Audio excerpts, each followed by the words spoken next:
विधानसभा की तैयारी है। हमारी लड़ाई बड़हरा के सम्मानित जनता लड़ रही है और मेरे जनता का ये कहना है कि यहाँ जब भी कोई विधायक बने तो गरीब का बेटा बने। किसी के साथ इस तरह का भावना नहीं रखें। जो लोग राजपूत समाज या ब्राह्मण या भूमिहार समाज या कोई भी स्वर्ण समाज के लोग हैं, मुझे एक कदम आगे बढ़ के गले लगाने के प्रयास किया। मैं 4 कदम आगे बढ़ के उनको गला लगा के प्यार और उनका काम करने का मैंने की बात करते हैं कि इस बार सरोज यादव को पता नहीं टिकट मिले। क्यों नहीं मिलेगा भाई, हम दल के प्रति समर्पित हैं और हमने दल के साथ आज तक हम लोग कोई गद्दारी नहीं किए हैं। हम लोगों के खून में भी गद्दारी को भी मैं मनाने का प्रयास कर रहा हूं और इस बार हम 30 से 35 हजार वोटों से यहाँ चुनाव जीत के जाएंगे। नमस्कार, मैं ब्रजेश कुमार और आप देख रहे हैं टीआरपी न्यूज। हमारी चुनावी यात्रा 2 दिन से बड़हरा विधानसभा क्षेत्र में चल रहा है और अभी हमारे साथ हैं बड़हरा के पूर्व विधायक, राजद विधायक सरोज यादव जी। इनसे बातचीत करेंगे, कैसी तैयारी चल रही है, क्या इनका प्लान है, 2025 में क्या होने वाला है और 2020 में ऐसा क्या हुआ था कि हम मात्र 4000 के आसपास के वोटों से हार गए थे। तो सबसे पहले सरोज जी, आपका स्वागत है हमारे चैनल में। सबसे पहले आपके टीआरपी न्यूज के सभी व्यूवर्स और दर्शक को मेरे तरफ से प्रणाम और बड़हरा विधानसभा के सम्मानित हमारे अभिभावक नौजवान साथी माता बहन को भी मेरे तरफ से हाथ जोड़ के नमस्कार। और रही बात तैयारी की, तो देखिए हमारा जो बड़हरा विधानसभा की तैयारी है, हमारी लड़ाई बड़हरा के सम्मानित जनता लड़ रही है और मेरे जनता का ये कहना है कि यहाँ जब भी कोई विधायक बने तो गरीब का बेटा बने। अगले बार भी हम चुनाव जीत रहे थे, लेकिन जल फरेबी करके यहाँ के जो वर्तमान विधायक हैं उनके कुछ लोग मिल के हमें हराने का काम किए थे। और देखिए हम जनता की समस्याओं को लेकर के हमेशा बड़हरा विधानसभा में लड़ाई लड़ते रहे। अभी हम लगातार लड़ाई लड़ रहे थे बाढ़ राहत को लेकर के। मेरा विधानसभा जो है 37 पंचायत का विधानसभा है, जिसमें आंशिक रूप से पूर्ण रूप से 30 पंचायत जो है बाढ़ से पूर्णतः प्रभावित रहता है। लेकिन हमारे लोगों को बूझ के चिन्हित कर करके दलित, पिछड़ा, अति पिछड़ा, अल्पसंख्यक और स्वर्ण समाज के गरीबों का नाम बाढ़ राहत सूची से काट दिया गया है। जब हम विधायक 15 से 20 तक थे तो 2 बार बाढ़ आया था। एक बार बाढ़ आया था 16 में, एक बार 19 में, और दोनों बार बाढ़ में हमने अपने लोगों को, हमने ना जाति देखा ना पार्टी देखा, क्योंकि बाढ़ के मार पूरे बड़हरा विधानसभा के लोग झेले। तो भाई सरकार के द्वारा कोई भी योजना चलाई जाती है तो सबको मिलना चाहिए, लेकिन वो हमने सबको दिलवाया, हमने नाम जुड़वाने का काम कर रहे थे और अभी जो वर्तमान विधायक हैं वो नाम कटवाने का प्रयास कर रहे हैं। बहुत लोगों का नाम कट गया है। हमने बड़हरा प्रखंड मुख्यालय पे भी धरना दिया था, हमने जिला मुख्यालय पे भी बाढ़ राहत को लेकर धरना देने का काम किया जब हम विधायक थे। मैं आपके चैनल के माध्यम से चैलेंज के साथ कहते हैं, जो लोग भी मेरे पास आए, जो आपदा से जिनकी मौत हो गई, कोई बाढ़ में डूबने से मौत हो गया, सांप काटने से मौत हो गया या रोड एक्सीडेंट में, हमने असेंबली क्वेश्चन कर करके लोगों को बाढ़ राहत का पैसा दिलवाने का काम करते थे या आपदा का पैसा जो भी होता था रोड दिलवाने का। लेकिन अभी जब से विधायक जी 2020 से चुनाव जीते हैं, तब से लेके आज तक बहुत सारे पीड़ित, जो आपदा से मरने वाले लोग या एक्सीडेंट में मरने वाले लोगों का पैसा नहीं मिल पा रहा है। 5-6 साल से लोग परेशान हैं। तो मेरा ये कहना है कि सरकार का योजना है, सरकार के पदाधिकारियों को भी चाहिए कि अगर आपके यहाँ जनता आवेदन दे रही है और सरकार की योजना है तो उनको सहज तरीका से मिल जाना चाहिए। और रही बात, देखिए बड़हरा विधानसभा जो है ये गरीबों का गढ़ है, गरीब बहुत यहाँ हैं और मुझे लगता है कि बड़हरा के सम्मानित जनता ने मुझे अपना दुलार प्यार हमेशा यहाँ के लोग देने का काम करते थे। और देखिए हम तो यही जानते हैं कि जहाँ जिस क्षेत्र में अगर जनता आपके लड़ाई को लड़ने लगे तो वहाँ चुनाव जीतना बहुत आसान होता है।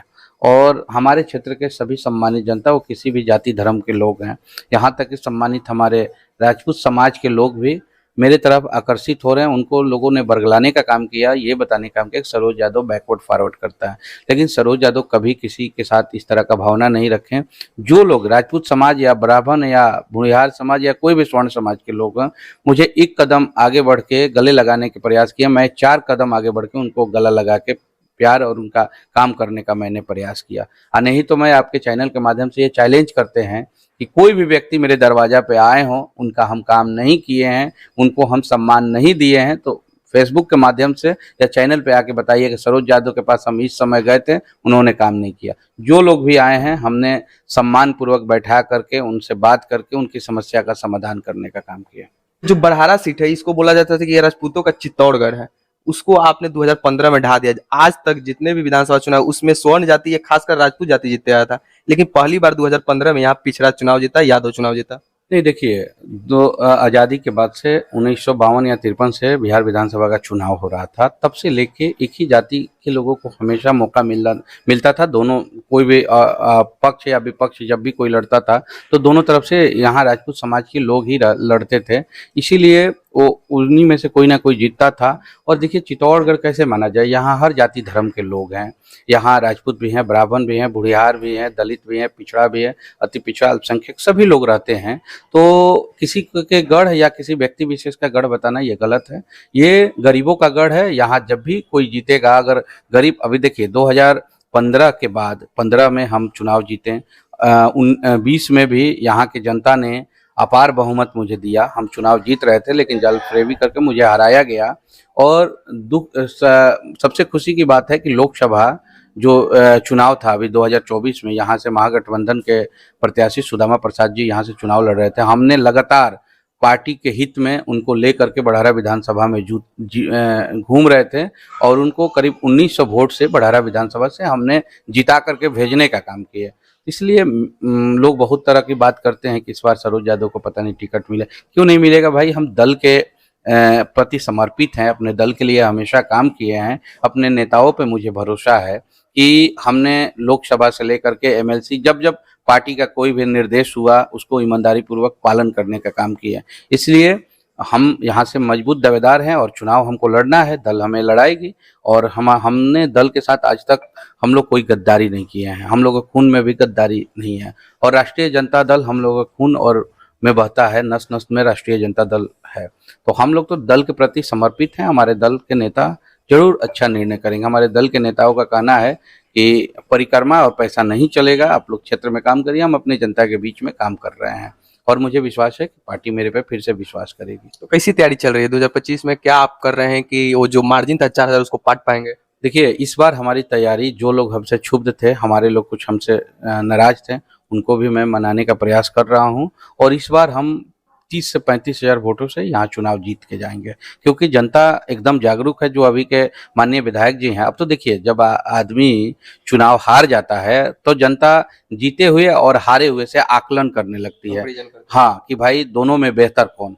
तो सब लोग, हर जाति धर्म के लोग, यहाँ तक कि राजपूत समाज के लोग, ब्राह्मण समाज के लोग, सब लोग कह रहे हैं कि नहीं, इनसे बेहतर तो सरोज यादव थे। क्योंकि हम जब चुनाव जीते थे तो 1916 में हर जाति धर्म के लोगों को काफी बाढ़ राहत का पैसा दिलवाने का काम किया। लेकिन इस बार बाढ़ राहत 40% ही लोगों को बाढ़ राहत का पैसा मिला। 60% लोगों का नाम कट गया है। तो देखिए, नेता जो भी निर्वाचित हो गए, देखिए हमारे कंस्टिट्यूएंसी का 3,30,000 मतदाता हैं हमारे विधानसभा में लगभग।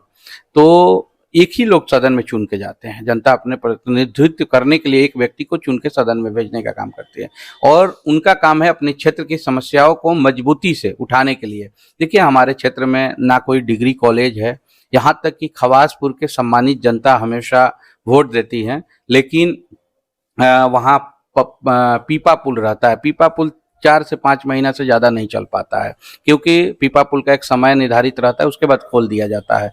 वहाँ पक्का पुल, अस्थाई पुल का निर्माण, मेरा उद्देश्य है कि अगर इस बार हम चुनाव जीत के जाते हैं तो वहाँ पक्का पुल का निर्माण करवाएंगे। हमारे विधानसभा में कहीं डिग्री कॉलेज नहीं है, डिग्री कॉलेज का व्यवस्था कराएंगे।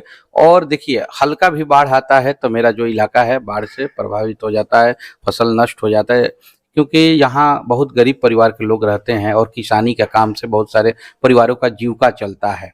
और किसानी से जो गरीब रहते हैं वो मलगुजारी पट्टेदारी पे खेती करते हैं, तो उसमें 11-12 हज़ार रुपया लग जाता है कि उनका मलगुजारी, और एक ही फसल हो पाता है। दूसरा फसल बोते हैं तो माँ गंगा के प्रकोप से फसल नष्ट हो जाता है। और 2025 में माँ गंगा का हमको लगता है 4 बार, हमारे इस साल 4 बार बाढ़ आया, पानी घटता था, बढ़ता था, इससे सारा फसल नष्ट हो गया।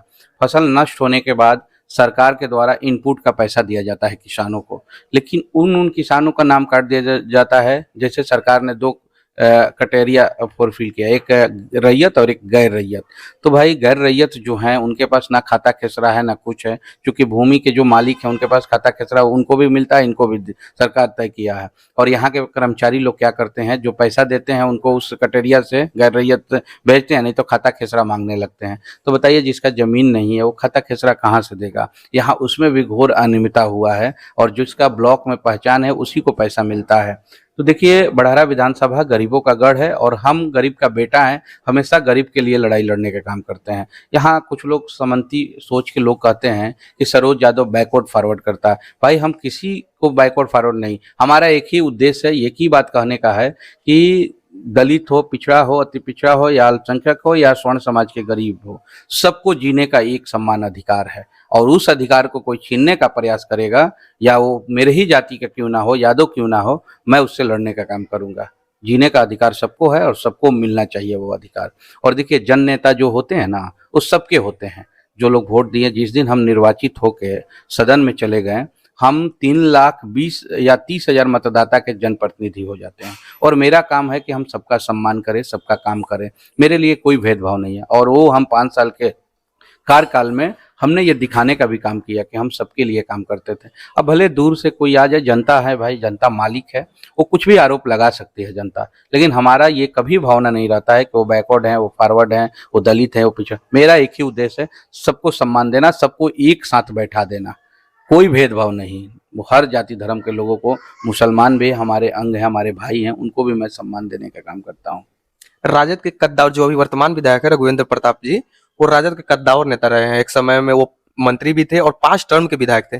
2015 में ऐसा क्या हुआ कि उनका टिकट काट के आपको मिल गया? अब एक बात आप लोग देखे होंगे, आदरणीय हमारे राष्ट्रीय अध्यक्ष, गरीबों के मसीहा आदरणीय लालू प्रसाद यादव जी, या उनके पूरे परिवार को किस तरह से ये अपमानित करने का काम किए थे। इन्होंने कहा था 2015 के पहले कि लालू जी के परिवार अब गया, खत्म हो गया, अब ये लोग झाल ढोलक और हर कीर्तन मंडली खोल लें।